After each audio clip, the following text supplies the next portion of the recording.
오늘 시험을 이기는 방법이라는 말씀의 제목으로 우리 야고보서를 함께 나누려고 합니다. 지난번에 한 번, 두 번 정도, 세 번 정도 설교한 적이 있는데 그때는 되게 이렇게 가볍게 짚고 넘어갔었는데 이번에는 좀 이제 시간을 좀 여유로 가지고 야고보서를 좀 깊이 들여다보면서 오늘날 우리의 한국교회 또 오늘날 우리들의 삶의 현장 속에 하나님의 말씀인 이 야고보서 일반 서신이 어떻게 적실하게 적용되고 우리에게 은혜가 되고 또 우리를 다시 새롭게 살리시는 말씀이 되시는지에 대해서 우리 함께 같이 공부해 가고 또 말씀을 같이 나누고 가고 그랬으면 좋겠습니다. 그래서 참 오늘날 복음으로 신앙으로 믿음으로 살아간다는 게 쉬운 일은 아니에요.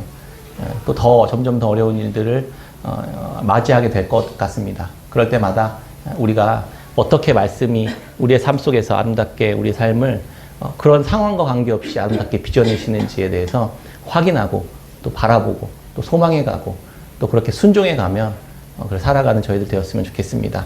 오늘날 교회는 많은 어려움들을 겪고 있습니다. 교회 점점 쇠락해 가고 있습니다. 청년들은 교회를 떠나고 다음 세대들은 신앙을 갖지 못한 채 나이가 든 어른들만 앉아있는 고령화 단계에 접어들었습니다. 코로나19를 통과하면서 더 확실하게 사람들은 분명하게 교회를 떠나기 시작했습니다.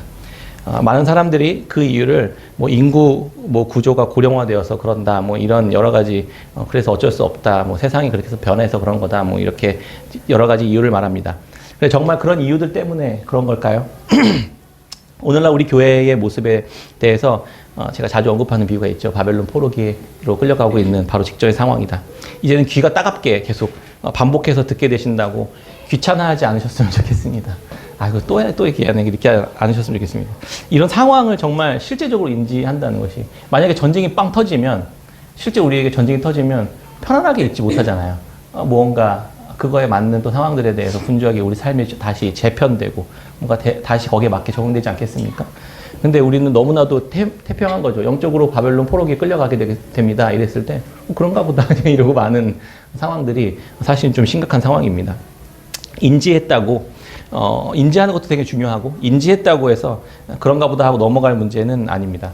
우리가 그런 바벨론 포로기에 보냄을 받은 자들이라는 사실들에 대해서 우리가 좀 정신을 차리고, 이제 그럼 어떻게 살아야 될까? 앞으로 그런 고민들을 해나가면서 하나님 앞에 엎드려서 하나님의 뜻을 구하고, 이제 다음 발걸음은 어디를 향해 가야 되는지, 이제 우리는 어떤 삶의 모습을 향해서 순종하며 걸어가야 되는지에 대해서 심각하게 고민하고 하나님께 귀 기울이고 또 알게 된 만큼 또 순종하며 걸어가야 되는 상황들에 우리가 놓여져 있다는 것을 꼭 기억했으면 좋겠습니다.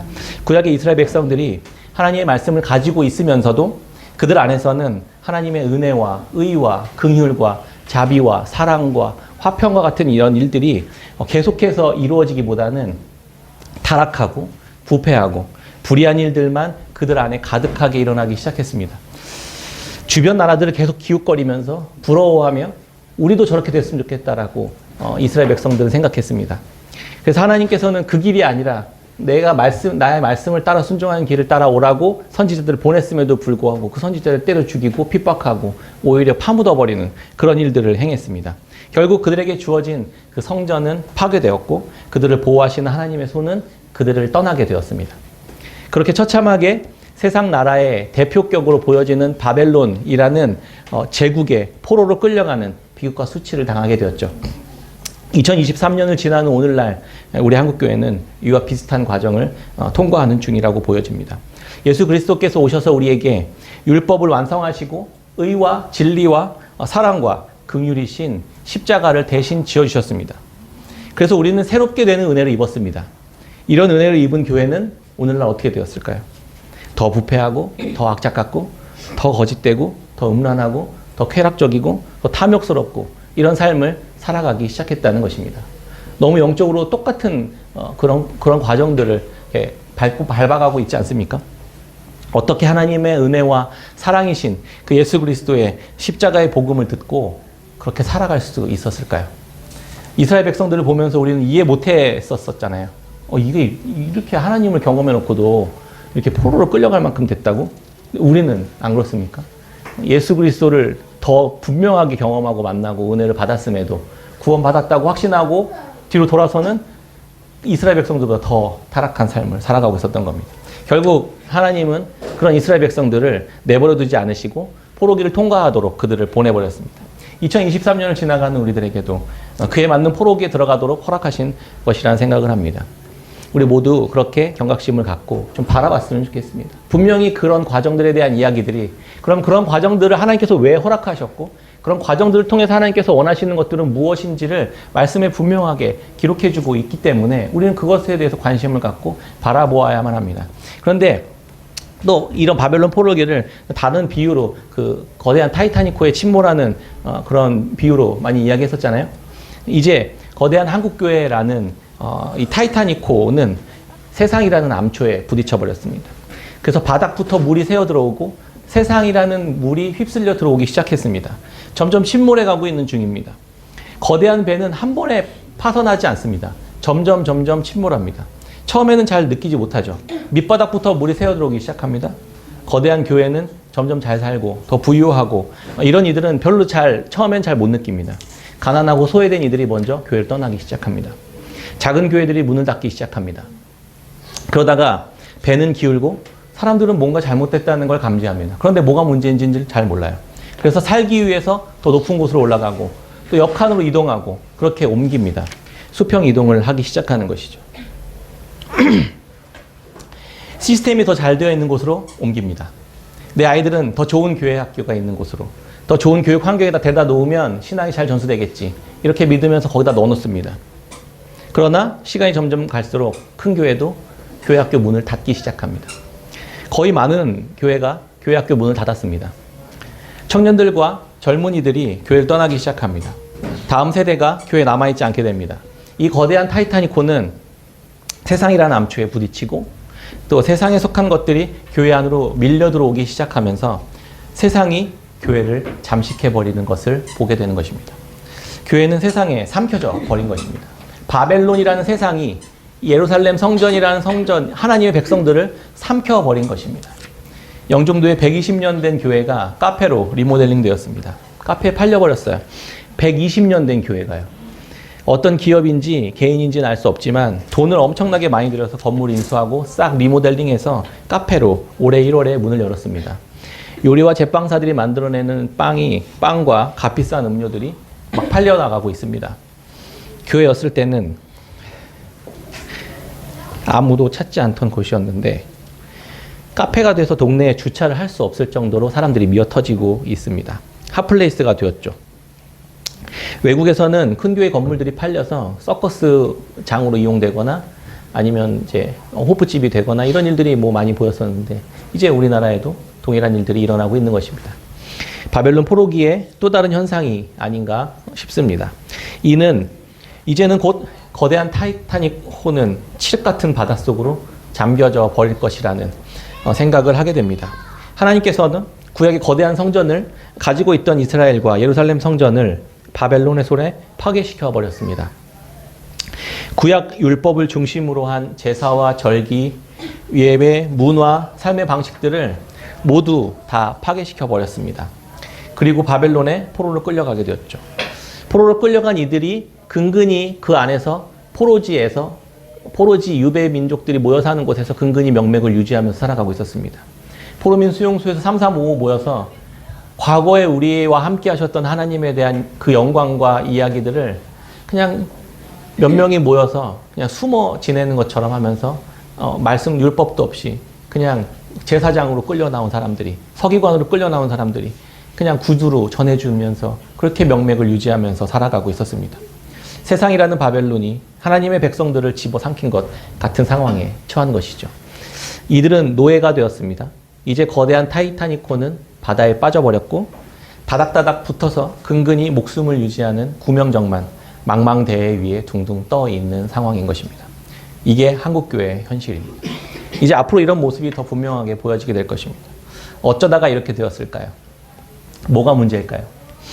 거대한 타이타닉호와 같은 교회의 세상이라는 암초에 부딪혀 틈이 생기고 파괴된 것입니다. 물이 점점 새어 들어오고 있는 것입니다. 근데 아무도 몰라요. 개인적으로도 마찬가지입니다. 개인의 신앙이 하나님과 교회를 떠나는 이유가 무엇일까요? 믿음으로 세상 속에서 살다가 세상의 여러 가지 시험과 여러 가지 유혹 가운데 맞닥뜨립니다. 그때 우리가 가지고 있었던 기존의 믿음, 기존에 내가 알고 있었던 신앙, 내가 알고 있었던 예수 그리스도, 오직 믿음과 오직 그리스도, 오직 말씀, 이 몇 가지 아주 중요한 키워드만 가지고 세상과 맞닥뜨렸더니 내 신앙의 배에 구멍이 뚫려버린 것입니다. 그것들이 더 커 보이고, 그것들이 더 값져 보이고, 그것들이 더 귀해 보였던 것이죠. 그러니까 우리들의 마음은 어떻게 될까요? 그것들을 끌어안기 시작합니다. 내 속에 받아들이기 시작합니다. 그러면서 우리들의 마음은 둘로 나뉘게 되는 것이죠. 야고보서 1장 8절 같이 한번 말씀 읽어볼까요? 1장 8절입니다. 시작. 두 마음을 품어 모든 일에 정함이 없는 자로다. 야고보 사도는 이렇게 우리들의 현재 놓여져 있는 상황 속에서 겪고 있는 우리들의 현실의 마음속에 있는 모습들을 활짝 열어서 보여줍니다. 무엇이 문제였을까요? 지금 두 마음을 품게 되었다는 것입니다. 지금껏 가지고 있던 믿음과 신앙의 견고함의 뿌리가 세상과 함께 딱 마주치니까 구멍을 만들어내 버렸던 것이죠. 점점 물이 조금씩 내 안으로 차고 들어와서 점점 가라앉아 버리고 말았던 것입니다. 더 좋은 건물들, 더 화려하고 좋은 시스템과 프로그램들은 교회에 넘쳐납니다. 정작 그것들은 교회를 세상으로부터 보호하고 방어해주지 못했던 것이죠. 예수님을 믿고 말씀도 듣고 신학도 점점 발전하고 제자훈련과 프로그램은 점점 고도화되어서 사람들에게 무언가 더 많은 것 하는 것 같지만 교회의 이런 침몰과 바벨론 포로기를 향하는 길을 그것으로는 막아낼 수가 없었던 것입니다. 그럼 무엇이 문제였을까요? 우리 상황에 적실한 야고보서 말씀을 그래서 우리가 함께 살펴보려고 하는 이유가 바로 거기에 있습니다. 야고보서는 우리에게 그러한 상황 속에 놓여져 있는 교회들에게 그 해법에 대해서 이야기해주고 있는 책이기 때문입니다. 오늘날 우리가 놓인 이런 상황에 대한 적실한 말씀이 야고보서라는 생각이 들었습니다. 야고보서는 5장까지밖에 안 되는 아주 짧은 말씀입니다. 지금까지 별로 그렇게 중요하게 여겨지지 않았던 복음서 말씀입니다. 그러나 세상 속에 흩어진 바 된 교회들이 세상 속에서는 이제 어떻게 살아야 되는지에 대한 적실한 이야기들이 아주 구체적으로 잘 기록된 말씀입니다. 바벨론의 포로로 끌려가게 된 상황에 놓인 교회들이 얼마나 어그러지고 깨지고 망가졌는지를 구체적이면서 자세하게 이야기해 줍니다. 제가 21년 1월 때 이 야고보서 말씀 같이 나눴던 기억이 납니다. 코로나 때 줌으로 그렇게 예배를 드렸는데 그때 야고보서의 운을 떼면서 정인이 사건을 언급했습니다. 정인이 사건 기억하시나요 혹시? 거의 3년 가까이 된 이야기인데 2020년 10월에 양부모의 아동학대와 폭행으로 인해서 죽음에 이른 16개월 된 어린아이였습니다. 그 정인이라는 아이가 사망했습니다. 나중에 밝혀졌지만 두 사람이 다 신앙이 있는 사람들이었다는 소식에 훨씬 더 충격을 우리에게 주었습니다. 어떻게 그리스도인이, 어떻게 예수 그리스도를 믿는 자가, 어떻게 믿음으로 구원받은 자가 16개월 된 아이를 두들겨 패가지고 췌장이 파열되고 장이 파열되고 그렇게 죽음에 이르도록 만들 수 있었을까요? 그들의 믿음은 도대체 뭘 믿고 있었길래 그런 행동으로 나왔던 것일까요? 이게 도대체 이해가 안 되는 것입니다. 그런데 그때 저도 그런 이야기를 했던 것 같아요. 그들이 믿는 믿음과 우리들이 믿는 믿음이 사실 그닥 별반 차이가 없어 보였다는 것입니다. 크기만 차이가 있지, 정도에만 차이가 있지, 오늘날 그리스도인들의 모습과는 별반 차이가 없는 것입니다. 어쩌다 이렇게 괴물 같은 신앙인들을 만들어내게 됐을까? 도대체 그리스도인이 된다는 것이 무엇이길래, 어떤 걸 배우고 어떤 걸 들었고 어떤 걸 알았길래 그렇게 살아갔던 것일까요? 지금껏 우리는 바울 신학이라는 토대 위에 한국교회 위에 서 있었습니다. 좀 어려운 이야기가 될 수 있지만 뭐 간단합니다. 오직 믿음, 오직 은혜, 오직 말씀, 오직 예수 그리스도, 오직 하나님께 영광이라는 아주 심플한 복음을 가지고 우리는 살았습니다. 아무런 행위할 거 없어요. 그냥 예수님을 믿는다고 하면 우리는 구원 얻는다고요. 이런 놀라운 복음 위에 우리는 서 있었습니다. 이건 놀라운 복음이에요. 사실이에요. 맞습니다. 그런데 이것은 기초와 같은 것입니다. 근데 그것만 가지고 있었던 것이죠. 그러니까 간단히 이 복음에 대해서 제자 훈련하거나 우리가 뭔가 할 때 뭐 CCC 출신이신 분은 잘 아시겠죠. 이 가장 압축적으로 잘 정리되어 있던 게 사영리입니다. 사형리는 어떻게 시작하냐면 자연계의 자연 법칙이 있듯이 사람과 하나님 사이에도 영적인 원리가 있습니다. 이렇게 하면서 오늘 뗍니다. 그리고 첫 번째, 하나님은 당신을 사랑하시며 당신을 향한 놀라운 계획을 가지고 계십니다. 믿지 않는 자들에게 뭔가 복음을 전할 때 이런 이야기로 오늘 띄고 이렇게 이야기를 하는 거예요. 사람은 죄에 빠져서 하나님으로부터 떠나 있습니다. 그러므로 하나님의 사랑과 계획을 알 수 없고 또 그것을 체험할 수 없습니다. 맞죠? 우리는 죄에 빠져 있고 하나님 사랑에서 끊어져 있습니다. 예수 그리스도만이 세 번째는 사람의 죄를 해결할 수 있는 유일한 길입니다. 맞죠? 예수님을 믿기만 하면 우리가 우리의 죄로부터 벗어날 수 있는 유일한 길이 되니까요. 또 그것을 당신은 그를 통하여 당신에 대한 하나님의 사랑과 계획을 알게 되며 또 그것을 체험하게 됩니다. 그렇죠. 그 은혜 안에 살아가니까 그분의 사랑을 체험하게 되는 것이죠. 우리는 개인적으로 예수 그리스도를 나의 구주, 나의 하나님으로 영접해야 합니다. 그러면서 요한복음 1장 12절 말씀을 이야기합니다. 영접하는 자, 곧 그 이름을 믿는 자들에게는 하나님의 자녀가 되는 권세를 주셨습니다. 예수님을 영접하십시오. 이렇게 이야기하고 영접 기도를 합니다. 요한계시록 말씀도 하고 에베소서 2장 8절의 말씀을 가지고 이야기하기도 합니다. 너희는 그 은혜에 의하여 믿음으로 말미암아 구원을 받았으니 이것은 너희에게서 난 것이 아니요 하나님의 선물이라. 믿음에서 난 하나님의 의를 그냥 받아들이기만 하면, 믿음으로 받기만 하면 어떤 행위도 필요 없습니다. 구원, 어떤 율법을 지킬 필요도 없습니다. 오직 예수님을 믿기만 하면 여러분 구원받습니다. 이렇게 심플하게 복음을 전했습니다. 맞습니다. 이건 너무 놀라운 복음입니다. 우리는 죄 가운데 빠져서 우리의 힘으로 벗어날 수 없는 이 죄악 가운데 살아가는 자들입니다. 그런데 예수님을 믿기만 하면 구원 얻는다는 이 놀라운 복음 때문에 한국교회가 이만큼 성장했습니다. 그런데 어쩌다가 그 다음에 어쩌다가 이렇게 포로기로 끌려가게 되었냐 이 말입니다. 이 사형리 너무나도 좋은 말씀이었습니다. 그런데 더 압축해서 예수 천당 불신 지옥으로 넘어가죠. 예수님 믿기만 하면 천국 갑니다. 그리고 믿지 않으면 지옥 갑니다. 그러니까 예수 믿으십시오. 예수 믿으면 그러면 더 간단히 이렇게 줄여서 점점 복음의 의미들이 왜곡되기 시작합니다. 한번 생각해 볼까요? 하나님께서 우리를 예수 천당 불신 지옥으로 복음을 주셨죠. 그래서 우린 예수 믿고 천국 가게 되었죠. 그런데 우린 여기 왜 남아 있는 겁니까? 우리 왜 남아 있냐고요. 천국 가면 되는 거죠. 하나님 우리를 구원하시기로 결정하셨고 복음을 주셨으면 데리고 바로 천국으로 가면 되는데 왜 여기 남아 있냐고. 이거에 대한 질문에 대한 답을 한국교회가 하지 못했던 거예요. 왜 남아 있는지 몰라요. 그러면 무슨 생각했냐고 곰곰이 생각해보니까 이제 천국 가게 됐고 천국 티켓을 얻었으니까 이곳에서 복을 받아야겠구나. 이렇게 생각한 겁니다.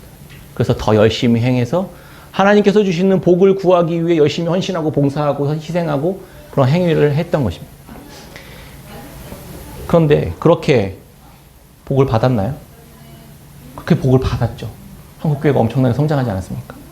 그런데 그것이 정말 우리들에게 복이었을까요? 예수님을 믿었습니다. 그럼 이제 우리는 뭘 할까요? 두 가지입니다. 첫째는 죽어서 가는 천국 약속을 받았으니까 이 세상에 남겨져서 세상에서 복을 받으면 됩니다. 그래서 열심히 봉사하고 충성 봉사합니다. 그리고 두 번째는 그게 아니라면 선교를 가는 것이죠. 그럼 하나님이 나를 부르셨고 나에게 이제 더 이상 아무것도 필요 없습니다. 오직 주님만 있으면 됩니다. 그리고 선교지를 갑니다. 선교사로 사는 것이죠. 그런데 누구나 다 선교사로 갈 수 없습니다. 그러니까 첫 번째 선택을 하는 거죠. 그래서 하나님의 선교사를 희생하신 분들에게 선교 헌금을 열심히 보내고 이 땅에서 열심히 노력해서 복을 받아서 선교 헌금 많이 하면 나도 복을 더 많이 받겠지. 이런 방식으로 복음이 점점 변질되어 갔던 것입니다. 왜 여기에 남아있냐고요. 야고보서의 내용을 말씀을 나눌 때 대부분의 내용은 최영상 교수님의 야고보서의 이해라는 책을 참고했습니다. 이거 미리 밝혀둡니다.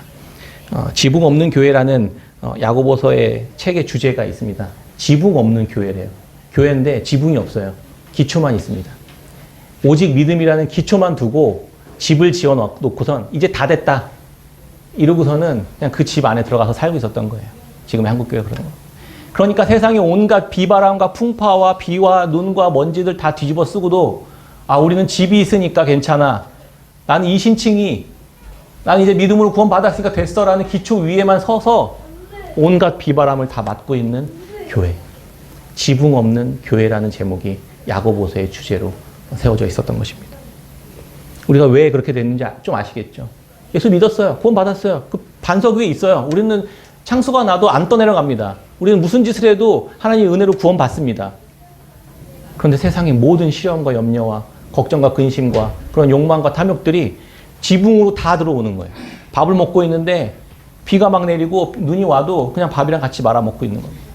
안 되겠다 싶으니까 이 기초를 들어서 그냥 지붕에다 얹어버립니다.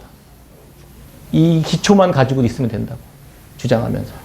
왜 야고보서를 종교개혁자, 위대한 종교개혁자인 루터가 지푸라기 서신이라고 비하했거든요.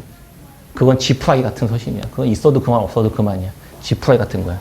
그런데 한번 생각해 보세요. 집을 지을 때 반석으로 지붕을 얹는 사람이 있습니까? 다양한 재료들이 필요합니다. 집을 지을 때는요.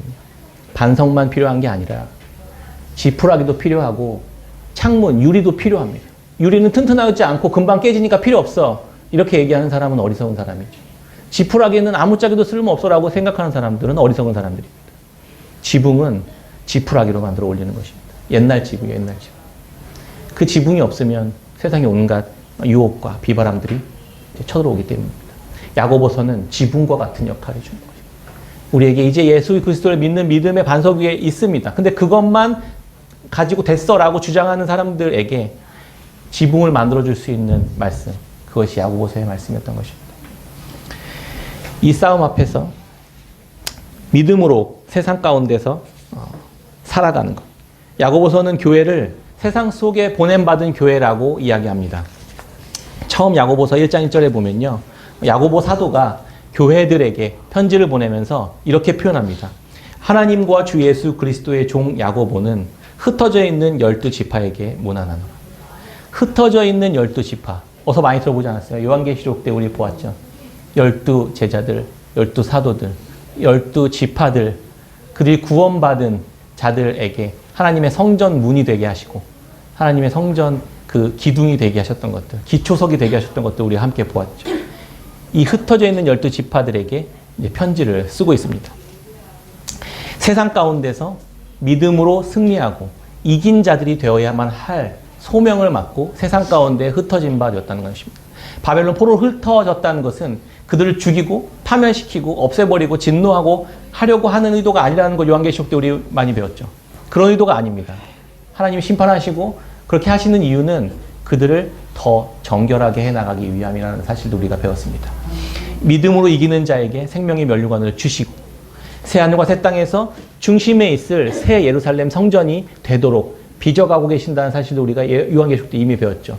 이 공동서신이 야고보서부터 시작하는 공동서신이 요한계시록까지가 공동서신이거든요. 이렇게 이 하나님의 말씀들이 연결되어 있는 것입니다. 하나님은 우리들에게 지금 바벨론 포로로 보내시는 이유가 그냥 없애버리려고 하는 게 아니라 파손시켜버리려고 하는 게 아니라 새롭게 새 일들을 행하려고 하시는 일들이 있었다는 것을 우리는 볼 수 있는 것입니다. 이 싸움 앞에서 패배하는 근본적인 이유는 나뉜 마음 때문이라고 야고보는 보았습니다. 또 이것을 이기고 승리할 수 있는 능력과 힘은 우리 안에 미리 심어 놓으신 말씀이 있기 때문이라고 우리에게 얘기해 줍니다.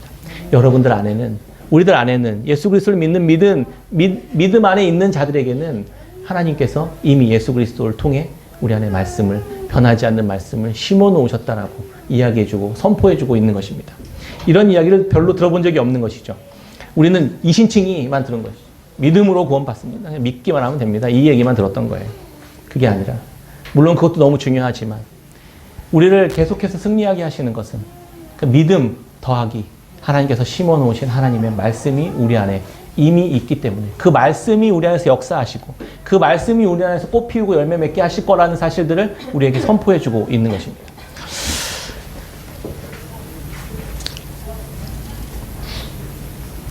문제는 계속해서 아까 이신칭이에 멈추어져 있었던 것, 그게 전부라고 생각하고 있었던 것들이 문제였던 것입니다.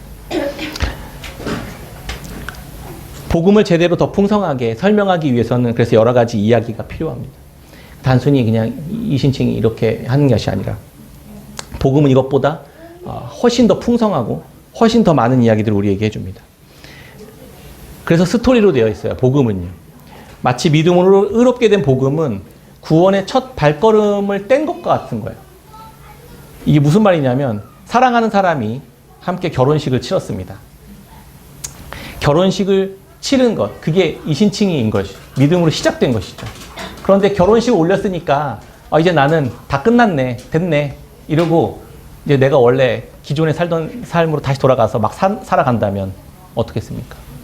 그 결혼의 그 가정은 어떻게 되겠습니까? 결혼식은 완성이 아니라 시작인 것입니다. 이신칭의는 완성이 아니라 시작인 것이죠. 예수님을 믿음으로 믿어 의롭게 되어 영원한 나라에 하나님의 아들의 나라로 의와 평강이 있는 그러한 나라로 약속을 받고 그 나라로 향하는 여행이 시작된 것과 같은 것입니다. 예수님 믿었다는 것입니다. 그런데 그렇게 시작하고 난 이후에 다른 일에 막 기웃거리고 막 이러고 시간 낭비하고 그러고 있다면 다른 사람들 만나고 있다면 어떻게 되겠습니까? 그래서 온전함에 이를 수 없게 되는 것입니다. 생명이 또 다른 비유로 생명이 태어난 것 같은 것이죠. 우리 소영자매가 오늘 또 입원했는데 생명이 태어나기 위해서는 10달이라는 시간이 필요하죠. 엄청나게 우리 소영자매와 석원 형제가 두 사람이 함께 모든 삶을 갈아 넣어서 한 생명을 태어나게 하기 위해 애를 쓰죠. 그리고 태어났습니다. 그러니까 이제 석원 형제가 어느 날 석원 형제 그렇다는 게 아니에요. 어느 날 됐다. 수고했다. 10달 동안 너무 힘들었다. 내 삶 살아야지. 그리고 애를 내팽개쳐 준다면 그런 아빠가 그런 엄마가 있다면 여러분들 어떻게 바라보시겠어요? 그 정신 나간 사람 아니야? 이렇게 생각하겠죠. 우리가 이신칭의로 믿음으로 구원 얻었습니다. 그리고 됐다. 나는 천국 행티켓 얻었다. 그리고 다시 세상의 방식대로 산다면 그 생명은 어떻게 되겠습니까? 온전히 자라겠습니까? 우리가 그렇게 살아가고 있었다는 거예요. 한국교회가 그렇게 지내왔다는 겁니다. 애를 낳아놓고 그냥 저기다 처박아 놓고 뭐 하든지 말든지 나는 낳았으니까 됐어. 나는 내 삶 다시 살 거야. 이게 죄예요. 내 안에 하나님께서 예수 그리스도의 십자가로 대신해서 우리에게 생명을 주신 그 생명을 방치해 놓고 됐다. 난 천국 갈 수 있으니까. 이렇게 살아왔었던 거예요. 세상의 것들로 다시 채워가고 다시 또 더 좋은 것들로 더 쾌락적인 것들, 자극적인 것들로 나를 더 뭔가 존귀하게 만들어주는 것들로 나를 기쁨과 만족으로 계속 채워주는 다른 것들로 계속 기웃거리며 살아가고 있었던 겁니다. 그 생명은 방치된 채로. 우리는 그렇게 살았던 겁니다. 야고보서는 우리에게 그렇게 살 수 없는 자들이라고 이야기해 줍니다. 시험 가운데 바벨론의 포로 가운데 던져져 버린 것 같은 그런 상황 속에 놓여져 있다는 사실을 야고보 사도는 너무 잘 알고 있었습니다. 그래서 안부를 물은 뒤에 바로 이렇게 이야기합니다. 내 형제들아, 2절입니다. 너희가 여러 가지 시험을 당하거든 온전히 기쁘게 여기라. 알고 있었던 거예요.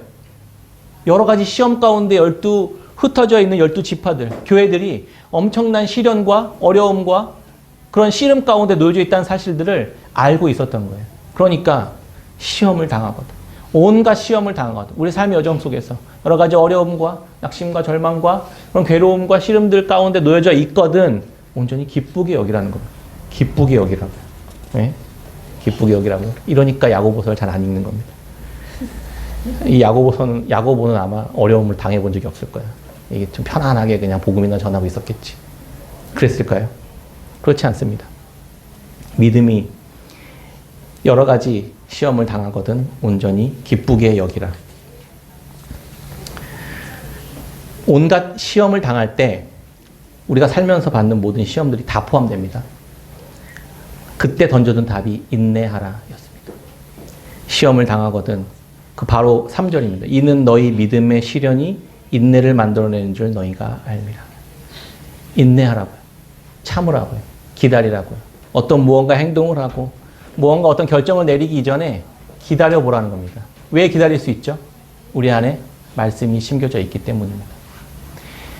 말씀이 없다면 그냥 인내하고 참는 것은 그냥 바보 같은 짓으로 끝날 것입니다. 그러나 우리 안에 예수 그리스도께서 심어놓으신 그분을 담아놓으신 생명의 말씀이 있기 때문에 기다려보라는 것입니다.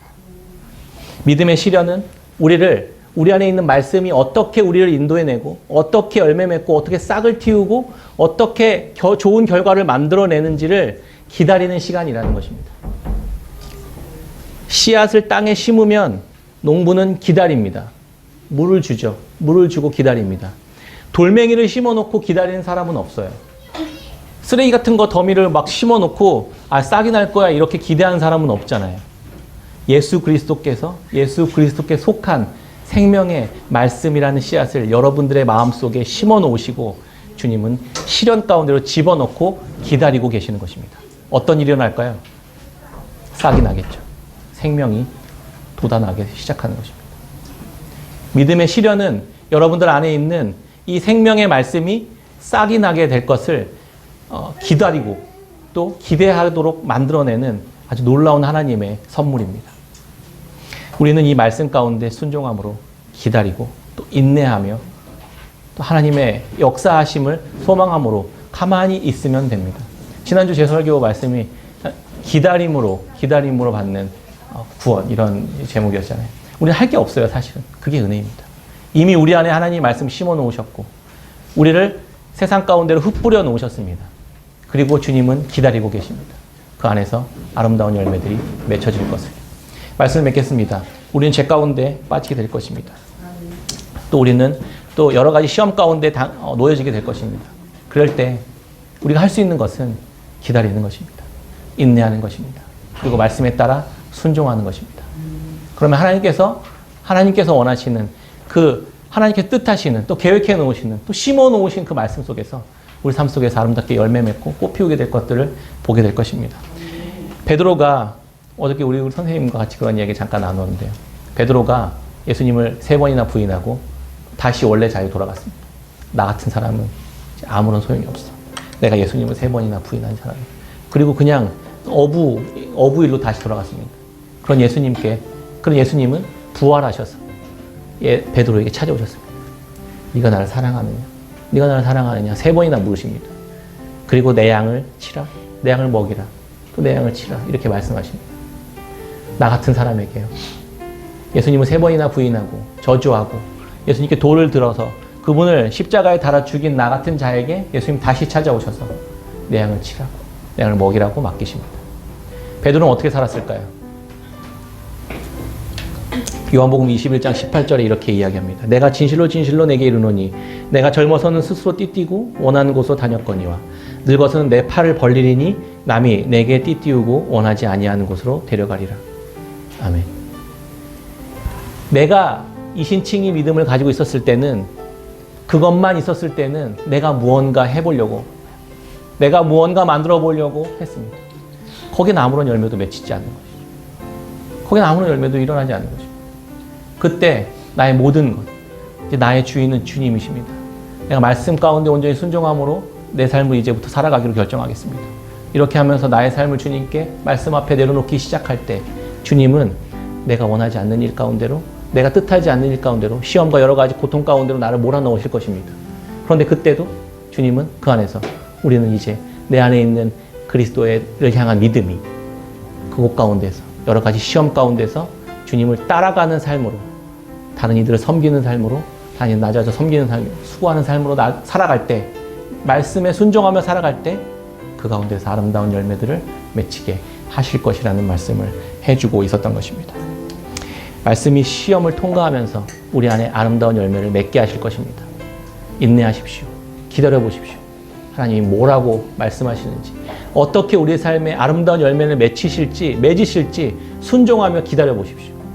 하나님께서 아름답게 여러분들의 삶을 우리들의 삶을 빚어내실 것이라고 저는 확신합니다. 그렇게 이 시대 포로기로 끌려가는 그 자리에서 인내함으로 또 시험을 통과하면서 아름다운 하늘에 속한 생명의 열매들을 마음껏 맺어내며 사람들로 하여금 하나님이 영광을 받으시도록 살아내는 저 여러분들, 우리 깨끗한 생명교회 성도님들이 다 되시기를 주의 이름으로 축원합니다. 아멘.